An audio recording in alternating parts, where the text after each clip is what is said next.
Nag-iiyakan na pala yung mga pink ngayon. Nag-iiyakan na sila lahat. Please, can you give them tissue? Pakipasa ang tissue sa mga pink na nag-iiyakan ngayong mga panahong ito. Ayan. Bibilhin ulit ni speaker yun. Magpupundo ulit si speaker ng pera dyan. Kung kaya niya, oo. Magastos si speaker dyan ng pera ulit para duhan ang mga tao na bago. Wait lang. Ang tanong dyan, unang-una, siya pa ba ang speaker? Siya pa ba ang speaker ng 20th Congress? The Senate actually put the House of Representatives in its proper place. O sige, gusto ninyo? O sige, kung para ma-pull off nyo ito, grabe-grabing pangungurakot ang kailangan nyo gawin. Ayoko mag-trial kasi bababuhin dyan si Inday eh. Exactly. Alam na natin yung mangyayari dyan. Magpapresent sila ng mga iba't ibang ebidensya. At yung mga evidence na yon, alam naman natin style nila, clips, di ba? Tapos, here we are, tayo, like sa atin, we will spend our time debunking those, di ba? Pero, what do you think, the mainstream media? They are not covering, they are not really going to the nitty-gritty of why the 2005 GAA is called the worst and most corrupt budget in history. Wala naman silang ganong pagtakal eh, di ba? They're so horrified with the 612 million confidential funds na hindi pa naman final yung notice of disallowance. Talagang meron silang concerted effort kung paano sila gumalaw. Academe, yung religious groups, yung, alam mo, different groups, pati yung Makati Business Club, di ba? Parang, sabihin na matakot na investors, paano sa 2020, paano yung gaan na illegal or worst? I mean, hindi ba mas nakatakot-takot yun? So, we can really see the hypocrisy of these people. Alam mo, Joey, ngayon lang ako parang, during my day off, tinitingnan ko ulit yung No Limit ang Here at saka El Filibusterismo. Ano ko, kaya pala classic talaga tong books na to eh. Kasi because of the hypocrisy of these people, the elites, those so-called educated ones, napaka-ipokrito talaga niya. Kaya we should continue to speak up. Wala tayong ibang maasahan. Let's continue to speak up. Ako, no, yung dito sa impeachment na to, sabi ko nga, kasi di ba nagsalita si Inday, tapos parang si Inday sabi niya, ako, I want bloodbath, yung mga lawyers ko, yung mga abogado ko, and those people who are helping her are saying that they want the impeachment to be dismissed, but personally siya gusto niya ng bloodbath. Yun yung sabi niya. But of course, I know that Inday, when she was saying that out of anger. Of course, since Inday hired lawyers, I'm pretty sure si Inday mag-yield siya sa kung ano yung payo ng abogado niya sa kanya. So therefore, if you are going to really approach the impeachment trial, ang pinaka-prudent talaga na choice is for the impeachment to be junk. Yung bloodbath kasi, that's really going to benefit Inday Sara politically. Yes. Kasi syempre, makikita natin kung paano lumaban si Inday Sara, and I'm pretty sure that Inday Sara is going to do it with flying colors. Mahusay naman talaga rin makipagbardagulan yan eh. However, that will serve the political interest of Inday Sara. But definitely, that's going to be bad for the country. Why? Because everyone is going to be glued on the impeachment drama. Yes. And we would not be able to focus on things that really matters, you know, sorting out the budget.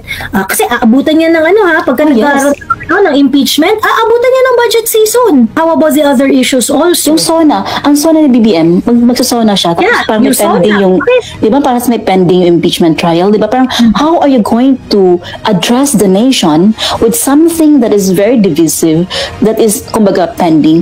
And another thing, Joey, I would like to give you credit din talaga, no, sa October pa lang last year, sinabi mo yung Duterteista vote.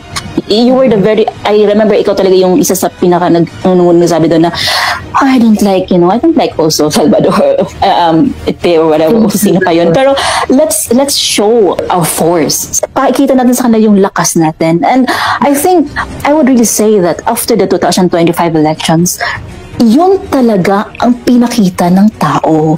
Ikaw, tayo, lahat, especially Visayas and Mindanao, and of course, the local ABCD voting, the men in uniform, we really spoke up loud and clear. And it was very, very clear. At clear talaga natin sinabi na sa ginawa ninyo kay PRD at kay sa impeachment na to, talagang wala talaga kayong future, you know? It was really a true show of force. Of course, there are some questions and all, but nandun na tayo. Pero the fact na yung Visayas at Mindanao nag top 10 talaga or including Amy na talagang PDP laban talaga, PDP endorsed candidates talaga, Duterte endorsed candidates talaga. That is a very, very big statement. Kaya itong nangyayaring 18 votes na to. So now our politicians are thinking, or if I'm going to do something, I might lose Visayas and Mindanao and I cannot. Exactly. Diba? Kasi may exhibit na tayo at saka yung men in uniform. Alam mo yun? I mean, may exhibit na tayo, Joey. And, you know, that's why, guys, alam nyo, may mga differences. It's normal. May pagkakaiba talaga tayo. That is given. That is normal. Those who don't like Amy, sure. Ako, personally, ang support sa kanya is just based on what she's doing. Okay? There's no loyalty there or whatever. We can agree to disagree. It's fine. No problem. It's healthy. No problem. Pero focus tayo doon sa pag-point out ng totoong mga problema na pilit nilang tinatabunan. Nag-iiyakan na pala yung mga pink ngayon. Nag-iiyakan na sila lahat. Please, can you give them tissue? Pakipasa ang tissue sa mga pink na nag-iiyakan ngayong mga panahong ito. Ayan. Buti nga sa inyo. Alam naman nila na walang patutunguhan tong impeachment na yan kasi nga politically nga harassment ito ni Speaker. Then may legal infirmities yan yung kaso na yan. Bakit pa nila hindi nila dinidismiss? Sana yan in order to please Malacanang. Okay. Pero dito nga, dinidribble nila. Ito nga, napagbigyan tuloy. Parang binibigyan tuloy nila ang mga congressman ngayon na mangurakot. Bibilhin ulit ni Speaker yun. Magpupundo ulit si Speaker ng pera dyan. Kung kaya niya, oo. Maaaring gusto nyo itawid nila sa 20th Congress kasi nga mauubusan na sila ng oras dito sa...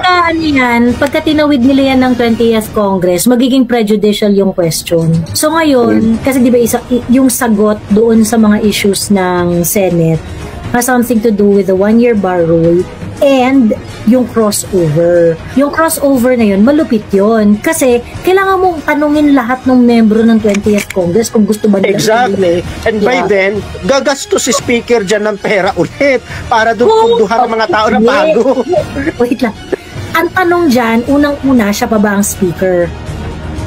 That's the first question. Siya pa ba ang Speaker ng 20th Congress? And I don't think mahihirapan siya dyan na siya yung maging speaker kasi sa ngayon gumagastos na siya para bilhin niya kung sino man yung mabibili niya na para gawin siyang speaker And at the same time, nagastos na naman siya para to maintain the consensus na ituloy yung impeachment. So, this is going to be ako for me, itong ginawa nila nito, the Senate actually put the House of Representatives in its proper place. O sige, gusto ninyo? O sige, kung para ma-pull off nyo ito, grabing pangungurakot ang kailangan nyo gawin. I don't think it's gonna be very easy for them to, kasi aside from power play, aside from pulling up budget, ang laking task nito. Yung ginawa ni Martin na February 5 na pinull off niya yung impeachment that time, nakalaki-laking pera ang inabot niya dyan. Halos mag-fall apart na nga yun yung time na yun doon pa lang, ang dami nang nagalit na tao, ang laki ng political cost noon. Yeah. Pagkatapos, would you be able to repeat it again? I don't think it's gonna be I don't think it's gonna be a walk in the park for them. Half dead na talaga yan Kasi the only way for them to really convince itong mga tao sa 20th Congress, which is, by the way, a new set of congressmen. Sabihin natin na kung sabihin natin na bibilin yan lahat bibilin lahat yan ni Tambi, tingin mo hindi yan hihingi ng something that is more than what he had given noong February 4? Kasi by now, pag binili niya yung mga congressman na yan, the congressman would argue na, what if I'm going to agree with what you want na ituloy natin tong impeachment? Yeah. It has to be something that would cover the political cost that I am going to spend here. Kasi pag nag-agree ako dyan na ituloy yan, may tama sa akin yan sa susunod na eleksyon. Pinagdasal ko na lang na magdesisyon na agad ang Supreme Court regarding sa final ni Attorney Torion, para matapos na ito. Kasi yung crossover, Di ako positive na magdedesisyon ng Supreme Court agad-agad. Dami yung public interest cases na walang update. lahat nito nasa Supreme Court na. Dapat sila na ang sumagot. Bilisan na nila yon, yung sa GAA. Kung hindi aksyon na ng Supreme Court yung issue doon sa GAA, magiging president lang yan sa 20th Congress na. Tinan mo. Pero nagastos na nga lahat ng ano eh. Nagastos diba? na nga lahat. Okay lang to. Wala namang desisyon ng Supreme Court. Sige lang tayo.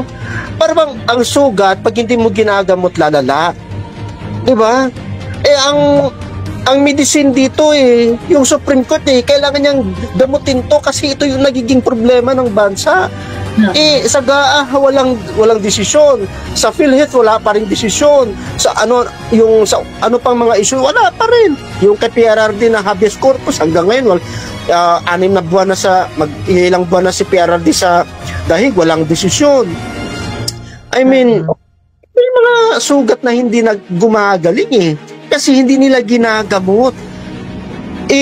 Magdi-deliberation na naman ang 20th Congress sa National Expenditure Program, no? Mag-i-start na yan pagkatapos ng SONA. Katutak na naman ng mga insertion dyan. Kasi bibilhin na naman ng Ms. Speaker yan. Itagdagan na naman ang budget ng district allocation para papabor sa kanya. And mag-iingay ulit ang Kongreso para awayin si Inday Sara. And ngayong araw nga, nabalitaan namin na nag-file na naman sila ng 600 million plus na kaso sa COA. Hindi matatapos yan. Hindi matatapos yan. Ngayon, napapahiwatig si BBM na i-crossover ang impeachment. Parang, meron siyang, ito ang gusto ko, i-crossover, tuloy-tuloy ang impeachment para walang pag-uusapan itong buong taon na to na naman, kundi VP Sara, impeach VP Sara hanggang December 31 yan. Yun lang ang pag-uusapan. Walang patutunguhan tong bansa na to. Gusto nila yan yung parang nakahang lang yung nakadribble lang yung impeachment. Kasi pag yung impeachment nakahang na ganyan, ang attention ay kay Inday Sara. So it's gonna be less on them but more on Inday. So gusto nila yan. Pagka dinismiss mo kasi yan, off the hook na si Inday, so ibig sabihin, it's everybody's game na. And, it's very likely na sila yung nasa administration, sila yung tatamaan ng lahat ng brunt, ganyan. So, ayaw nila yon. So, I think itong 50-50 na to, is a compromise between doon sa mga senador na talagang gusto nang i-dismiss ang impeachment complaint because that is the right thing to do, but also at the same time, getting at the right side, getting at the good side of Malacanang. Kaya reasonable rin naman yung amendment na ginawa ni Cayetano. So kumbaga parang yun na yung pinaka-compromise. Ako yun nga sana na-dismiss na lang pero okay na rin to.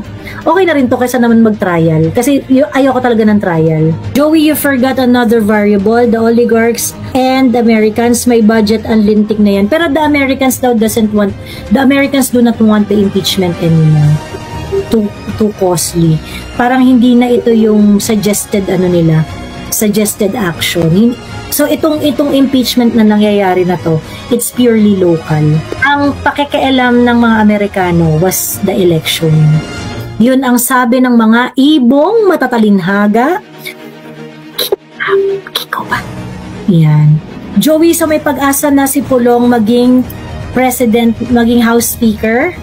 Sabi ni Tita Inday, ang sabi ng ibong matalinghaga ay sumisipa. Sumisipa si Pulong. Hindi ko alam kung matutuloy pero sumisipa siya. Sumisipa. So that's also a good thing. Kaya nga sabi ko yung eme ng yung eme ni Martin Romualdez na meron siya 280 na support. Yung boto nga nakuha ng impeachment 240 lang pagkatas ngayon 280 sa suporta sa'yo. Si Bok Frasco nga ayaw na sa'yo 'di ba? So hangga't hindi nilalabas ni Martin Romualdez yung listahan ng mga congressman na sumusuporta sa kanya, hindi yan totoo. Umi-eme lang yun si Martin. So I think things are looking good for us, but let us not be complacent. Let us not lower our guard. But I would say that this is a win. And once in a while we deserve to sleep, to sleep happily. Ayan, yung we deserve to sleep smiling. This is one of those days na na ganon.